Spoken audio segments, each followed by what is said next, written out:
Hello, Quentin. Yes, I am back for a third consecutive year to talk the summer movie season and once again try and guess which movies will reign supreme. And honestly, it's going to be tough because it is looking like a pretty stacked year despite yet another Minions movie looming on the horizon. Ugh. Gaming Cookie Guy! Entertainment. But before we get into 2026, let's take a moment to look back at how I did last year. And unfortunately, the answer is not great. Because despite only putting out 2 videos on the subject, I've actually been playing this little game since 2022. And last year was like easily my worst performance ever. Now, I did get 7 out of the 7 top movies correct. But for my bottom 3, I guessed The Bad Guys 2, Karate Kid Legends, and Megan 3.0, when the actual bottom 3 were F1, Final Destinations Bloodlines, and Weapons. Overall, that's not terrible. Like, it wouldn't be my worst summer, except I didn't get a single movie in that top 7 in the correct position. Now, for the record, the actual top 7 was Lilo and Stitch, Superman, Jurassic World Rebirth, Fantastic Four First Steps, How to Train Your Dragon, Mission Impossible Final Reckoning, and Thunderbolts. And there were some that I was only off by just 1 spot, but you don't get points for that. So this year I am aiming to do better.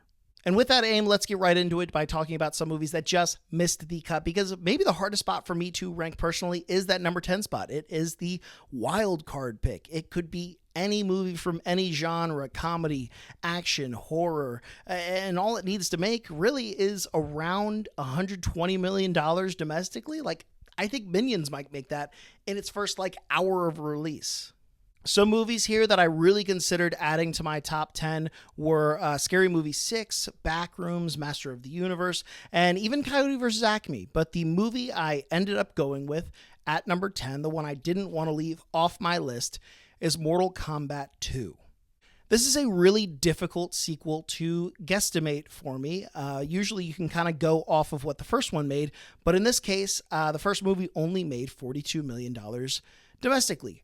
But it came out in 2021 when HBO was doing their whole Project Popcorn, releasing movies on HBO Max and in theaters on the same day. So it's impossible to tell how much the movie would have made if it was only released in theaters. We know it at least got greenlit for a sequel, so Warner Brothers has at least some confidence in this IP. And they also added Carl Urban to the cast, hot off of The Boys. So, I don't know. I guess the real question will be just how good is the movie? Obviously, I don't have very high expectations of it, but I do think it can crack the top 10. At number 9, I'm going with the new blockbuster from the man who basically invented the summer movie. It is Steven Spielberg's Disclosure Day. This was another tough one for me to rank because, again, what am I supposed to compare it to exactly? It is a Spielberg, potentially political, potentially sci-fi, action, thriller, something. I don't really know what this is going to be. Do I compare it to The Fabelmans, Bridge of Spies?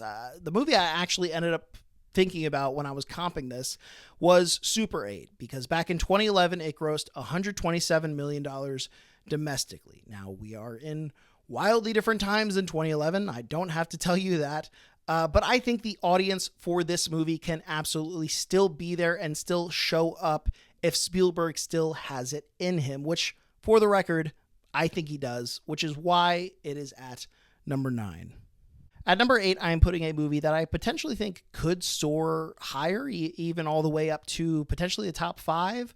But it's also a movie I could see dropping off the top 10 entirely. So I'm kind of hedging my bets, putting it at number 8, and that movie is the DCU's Supergirl.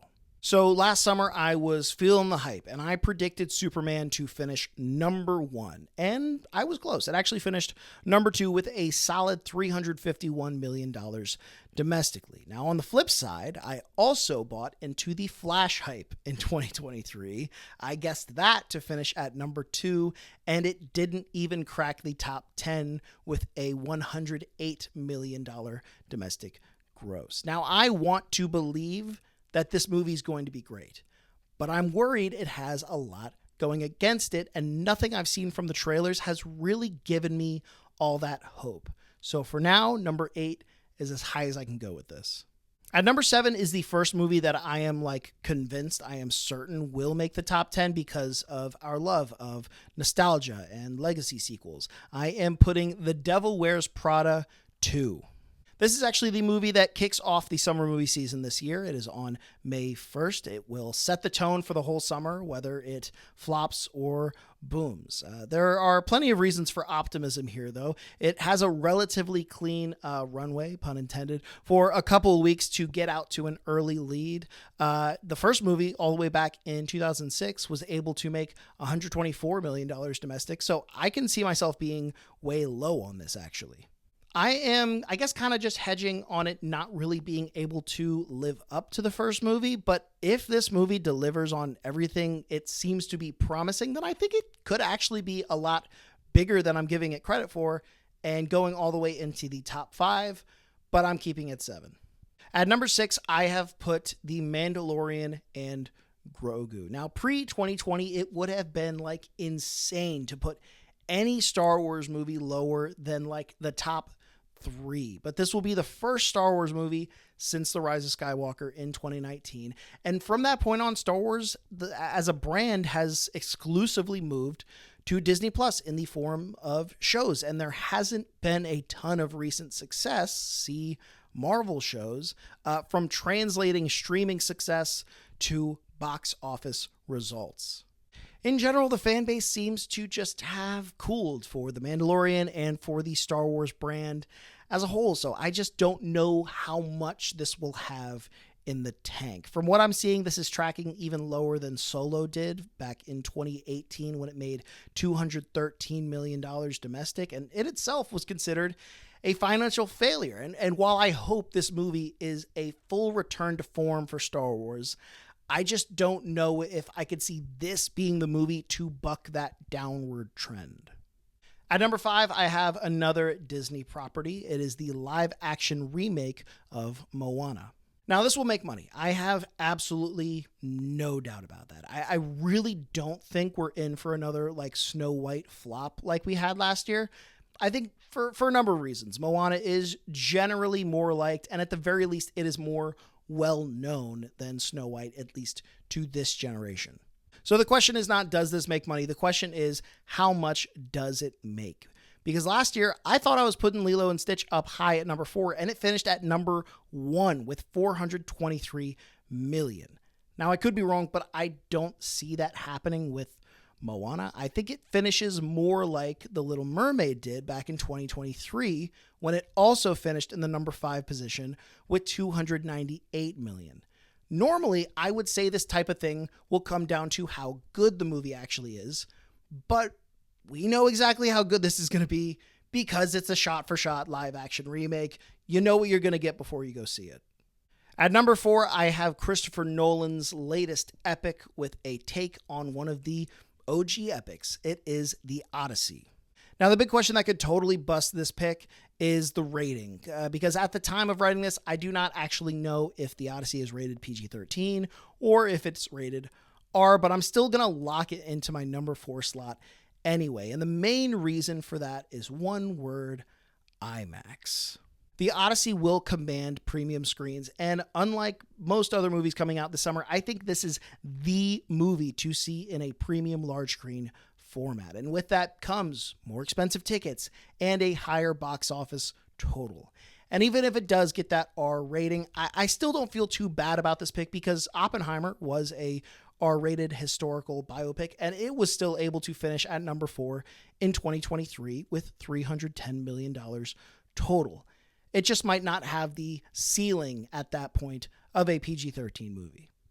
We have now reached my top 3 guesses, and you may have noticed a couple times throughout this video that I have mentioned that a movie might crack the top 5. Well, that's because I feel like these 3 are basically impenetrable unless something goes really right for a movie below these and something goes really wrong for one of these 3 movies. But otherwise, I don't see these 3 movies not being the top 3.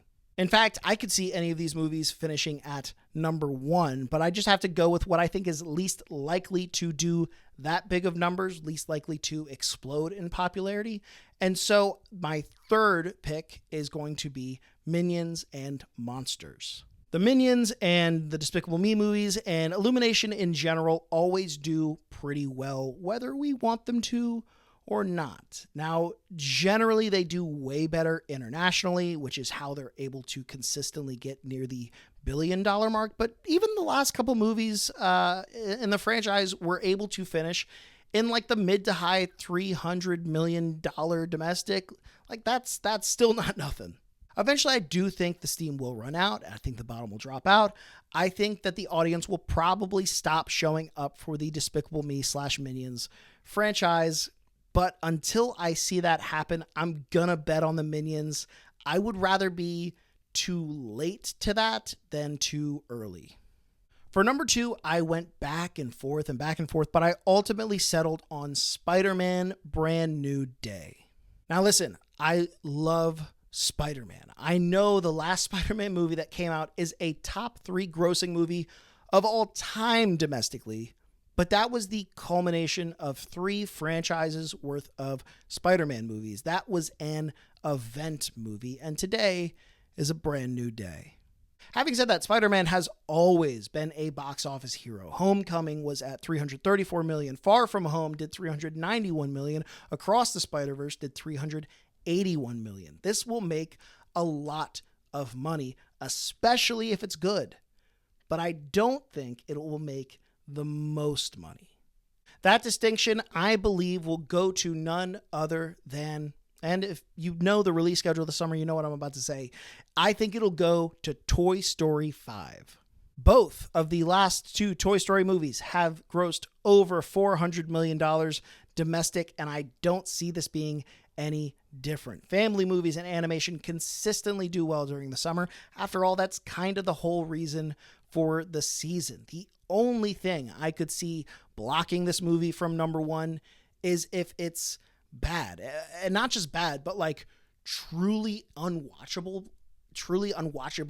bad. And from the trailers I'm seeing, it actually looks pretty good. On a personal level, the Toy Story trilogy might be like my favorite trilogy of all time. So I know I, for one, will be buying a ticket come June 19th. So hey, that's already like, what, $16 on its way? Yeah, they're going to make it to number 1 for sure. And that is it. That is my list. That is summer 2026. So just to recap my list from 10 to 1, I had Mortal Kombat 2, Disclosure Day, Supergirl, The Devil Wears Prada 2, The Mandalorian and Grogu, Moana, The Odyssey, Minions and Monsters, Spider-Man Brand New Day, and Toy Story 5. Now it's your turn. Let me know. Do you agree with my picks? Do you think I am way off? And actually, the Billie Eilish 3D concert will finish as the number 1 movie. Or is there just another movie that I didn't mention that you are looking forward to seeing this summer? Because, yeah, there's a lot of other movies to see, and they're not all about the box office numbers. Some movies are just going to be good movies. No matter what, I hope you make it out to the theater. I hope you watch something good. I hope you have a good time. And if you're looking for me, I'll probably be there. Have a good summer.